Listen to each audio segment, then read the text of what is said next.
আপনার স্বামী আমার বউকে নিয়ে পালিয়ে গেছে। আপনার ভুল হচ্ছে, আমার স্বামী ঘরেই আছে। আপনার স্বামীর নাম তো মূলধন। একটু নিচে এসো তো। কি হলো তুলসী, আমাকে নিচে ডাকলে কেন? তুমি জানো না আমি সব সময় ভগবানের নামে বিভোর থাকি। সত্যি করে বল, আমার রাধা কোথায়? রাধা সে তো কৃষ্ণ প্রেমে মাতোয়ারা। ম্যাডাম, আপনার স্বামী তো সাক্ষাৎ সাধু, আমাকে ক্ষমা করবেন প্লিজ। তথাস্তু। ব্যাপারটা কিছুতেই আমার ভালো ঠেকছে না, এর রহস্য আমাকে খুঁজে বার করতেই হবে। শুনেছি বাবা লোকেশ্বর গোপন রহস্য বলে দিতে পারে।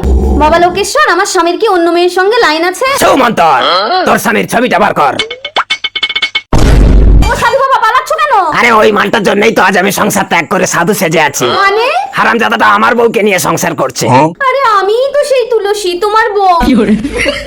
না, এই সাধুর দ্বারা কিছুই হবে না, আমাকেই এই রহস্য বার করতে হবে। এই তুমি কোথায় যাচ্ছ? নগর ভিক্ষে করতে যাচ্ছি তুলসী। তোমাকে নগর ভিক্ষে করতে হবে না, দাও আমি যাচ্ছি। रुको जरा। রাধা বেরিয়ে এসো, পুরো ঘর ফাঁকা, আমি আর তুমি